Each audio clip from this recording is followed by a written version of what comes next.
Crystal is informed by Kenan that he thinks his mother was behind Famous's murder. Even though he may have grounds to doubt his mother, what he witnessed on the street makes it seem like a significant leap of faith. In Joyce's living room, the three siblings of the Thomas family admit that Joyce raised them as best she could without knowing what was right or wrong. Following the departure of Marvin and Lulu, Rack walks in to speak with her mother in a sincere manner. Rack understands that it is causing her mother a great deal of sorrow and suffering. She asks Joyce if she truly wants to follow through on her decision to do what her brothers were unable to do out of compassion. Joyce accepts the offer, telling her daughter to take care of the family, especially her relationship with Kenan. Episode 7 of Power Book 3, Raising Kenan, Season 4, titled, Allow Me to Reintroduce Myself, picks up on the bombastic cliffhanger ending of the last episode, where we finally saw Unique reveal himself to Rack. It sets the stage for a clash of wills as both Rack and Unique are poised to take their conflict to the next level, even though it is built on flimsy ground. The previous episode addressed B-Rilla's plans to rob his new song partners, which showcases that he is spiraling back into his old lifestyle. Kenan was also hell-bent on finding Famous Killer, leading him down a dark path accompanied by Jukebox. Although their search yielded nothing substantial, they learned that the police might be involved somehow in their best friend's passing, complicating matters further. Unique accuses her of taking over his business and taking out his brother and Howard for her benefit. Rack contests his claims, stating that he is blinded by his rage and does not understand the full picture of what happened. However, he is too far gone to listen to reason. As they argue, we see Akbar and his men pull up outside many of Rack's businesses, taking control of them. Joey Badass continues to kill it as Unique. His scene with Rack was layered, tense, and emotional, but also frustrating because we, the audience, know he's not seeing the full picture. His line, I ain't dying for nobody ever again, hit hard, especially considering he's talking about his own son. Panessa is clearly marked for tragedy, and when that happens, Unique's going to spiral even further. Meanwhile, Marvin is in serious danger. Him handing a gun to Jukebox and expecting it back? Come on.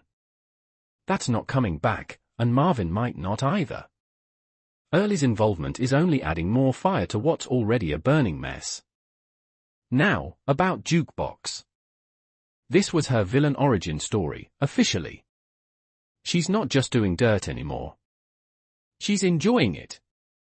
Her motives are different from Kenan's.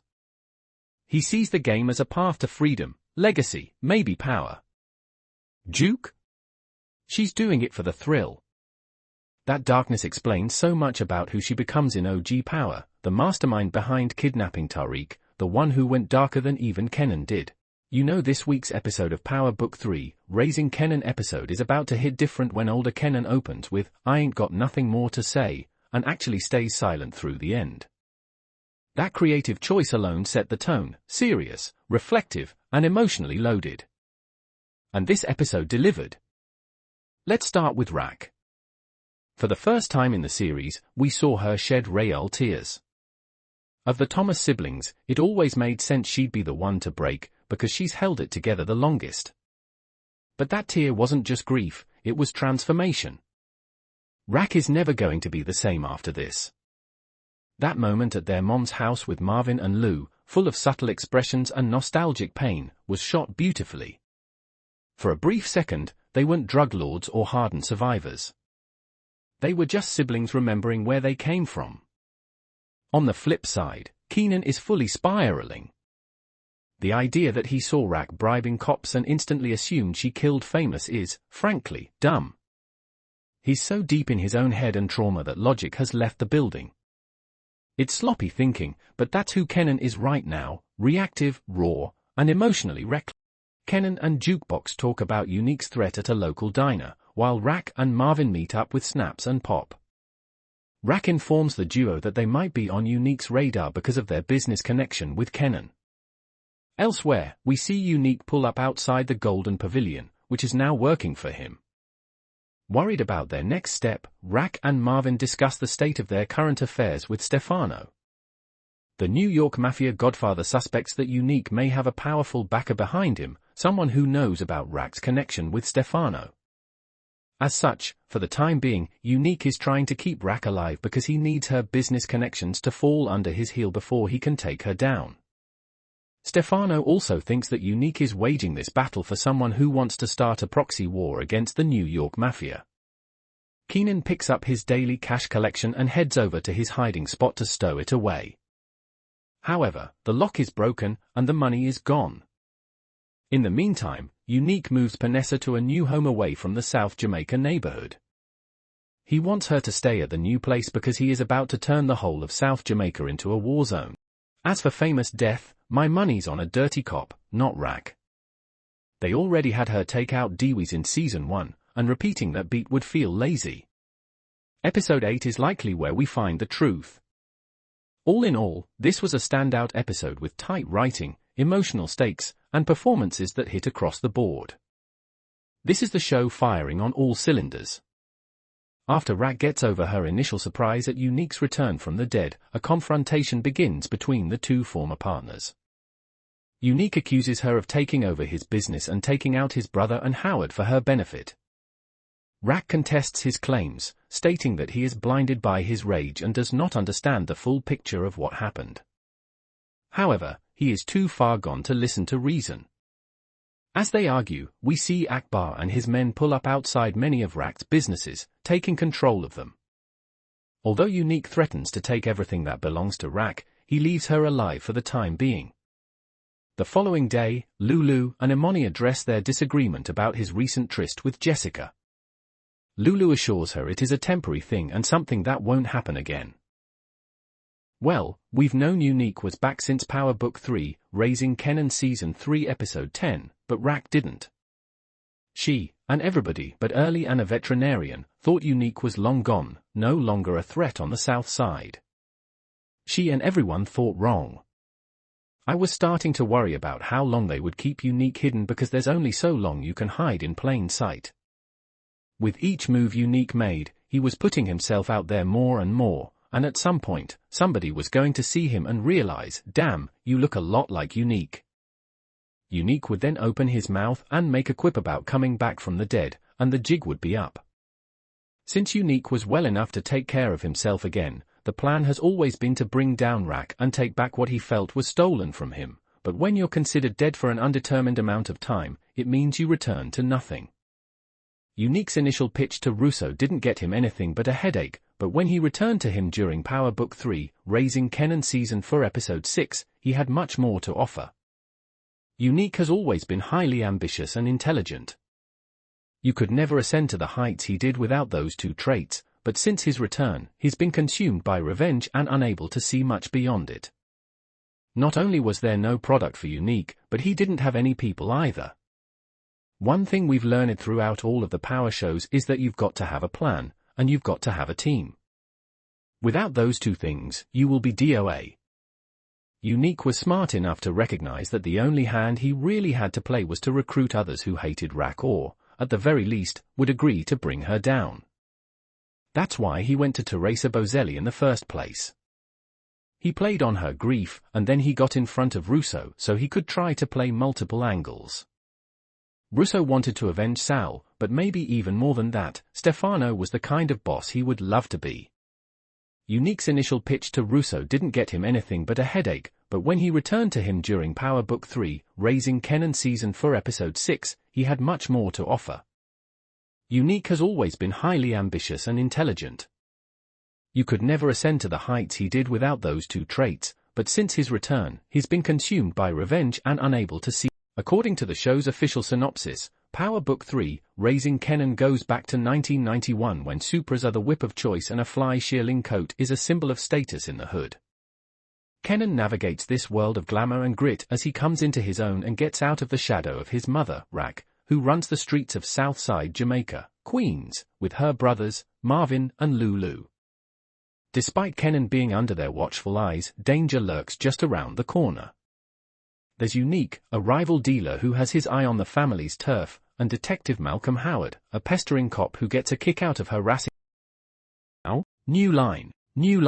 This season is about everyone figuring out what comes next for them, and while the optimism is great, it's starting to feel like the calm before the storm. New line. There were one too many bright spots during Power Book 3, Raising Kenan Season 4 Episode 2, and as we know, in the Power universe, those moments don't tend to last. New line. New line. After the flashbacks that were Power Book 3, Raising Kenan Season 4 Episode 1, this hour was all about diving into the aftermath of Ronnie and Howard's deaths, and for Rack, her main concern was making sure she and her family were no longer on the Fed's radar. New line. New line. Part of the reason Rack killed Howard was because he was never someone she was going to be able to fully trust. He may have wanted to protect her and Kenan, and she may have even wanted to believe that, but at the end of the day, Howard wasn't someone she could depend on. New line. New line. He had Marvin's name in his mouth a little too much, and even though he had helped her in some ways as law enforcement, his threat was more significant than what he could do for her. New line. New line. But she did pull that trigger, not even thinking about what it could mean for Kenan. She once again made a decision that would affect Kenan and had no care or thought about it. New line. New line. Kenan asking his mother whether or not she even knew the difference between right and wrong felt like his way of telling her that she had lost her damn mind and someone he no longer recognized. New line. New line. Obviously, he's been looking at his mother strangely for a long while, but her actions continue to push him further and further away. And maybe worse, while Unique and Kenan are working through their stuff in the flashback, we also glimpse Marvin and Kenan's life. The former takes on a mission from Stefano Mocchetti, the New York Godfather, to intimidate Tommaso, his big-shot son-in-law. Tommaso has been running around town cheating on his wife, who is also Stefano's daughter. Marvin is told to rough him up in indirect terms, which he does in an efficient fashion. The New York Godfather is pleased by his work and promises that this will only help him in the future, meaning Stefano is likely willing to answer one of his favors. Meanwhile, Kenan has a strange problem presented to him out of nowhere. His high school research project is still due, and he has to complete it by finding out more about one of his grandparents.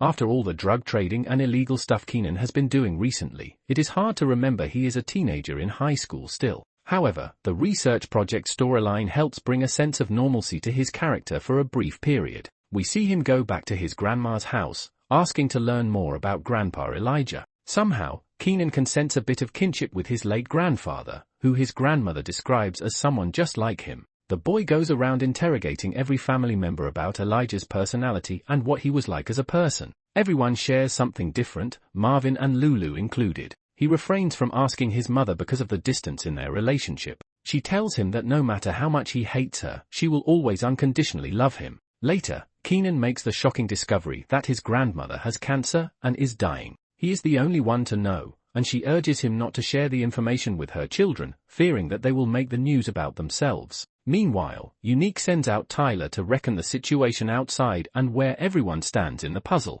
The latter returns to inform Unique that Ronnie is working with Kenan, and Rack is back dealing again despite promising to be out. Unique hypothesizes that Kenan and Rack must be in cahoots and likely sent Ronnie after him. Tyler points out that he is making big assumptions, but the man already has his target set. The final parts of the episode take us back to the present day, where Unique takes out his gun and points it toward Ronnie and Howard's dead bodies. He is seemingly now on a collision course with as Kenan continues his journey into the person we know him from. Power. After the shocking ending of Season 3, Episode 1 of the 4th season jumps straight into the thick of the action, providing more details and answers to our burning questions. It feels familiar to go through the same environments that have become so resonant with the series, including Café Vause. It has been a regular destination since Season 3's events, providing a deeper insight into Lulu's character and the music scene that is so pivotal to the series. However, it also plays a vital role in fleshing out the world and the era. Power Book 3, Raising Kenan, introduces a number of fictional locales throughout its various seasons.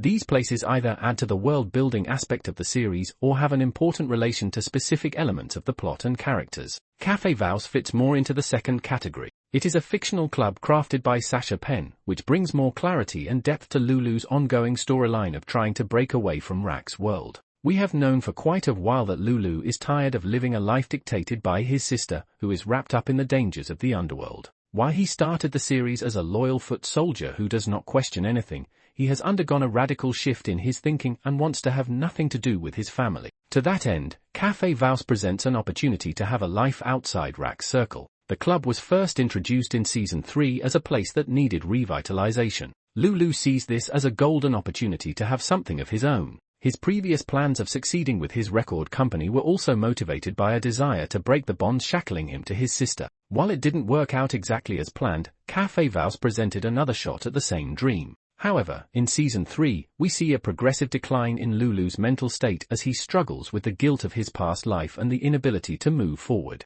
He quickly spirals out of control and becomes a liability to the Thomas family and to Rack's needs. In his desperate state, Cafe Vals is one of the few things that helps him hunger. All it took was a few small pieces of information about Rack and Kanan to set him on a full-blown revenge tour. And isn't it interesting how easy it is to hear something and then jump to every conclusion in the book to fit the narrative you need to sustain your bloodthirsty anger? Unique was not in his right mind, but he was also hell-bent on getting back at Ronnie and whoever else he felt was responsible for what happened to him. Unfortunately, Rack and Kenan fell into that trap once he started hearing about how they were moving. In a perfect world, Unique would have gone straight to Rack, and they would have formulated a plan together, but who could Unique trust? His own brother wanted him dead, so why would he think that his surprise return would be something anyone would welcome when they got something for themselves now that he was out of the picture? Early was right to tell Unique to wait in the shadows because while it may have seemed like he was down and out, he ultimately did have the upper hand. He could move in silence,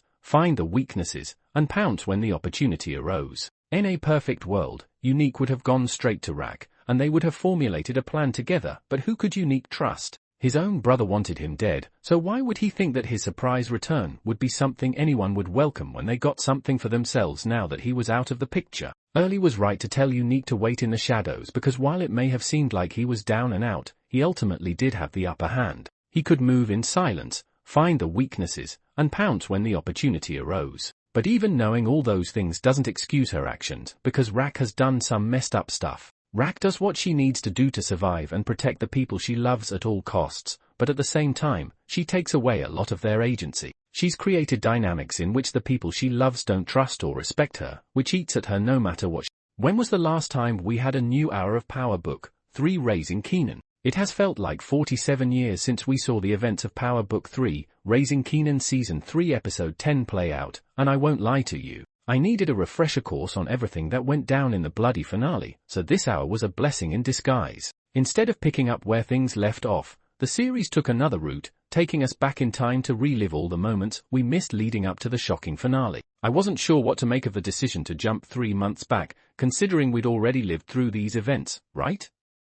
And if they were showing us new things now, why were they not included to begin with? Well, the answer to that was pretty damn easy when some of the first images of Power Book 3, Raising Kenan Season 4 Episode 1 we got was of an alive Unique making his way to a pay phone. We all knew Unique was alive, obviously, but the most fascinating part of the whole hour was seeing how he pulled himself from the woods and then eventually managed to make it to that abandoned warehouse over the course of 3 months. We all knew Unique was a fighter, but he was possessed by the spirit of betrayal and revenge when he willed himself to that pay phone. He was lucky someone was there to answer the call because he wouldn't have made it otherwise. Early was hilarious and a welcome addition to the season already. He was primarily motivated by self-interest, but he was also the only reason Unique got better, and the two of them should make for an interesting little duo. For starters, this was not the same Unique we knew in the past. Unique was always about his business and getting what he felt he deserved, but we also saw his walls break down when he and Rack started their little love affair because the two had much more in common than they ever gave much thought to.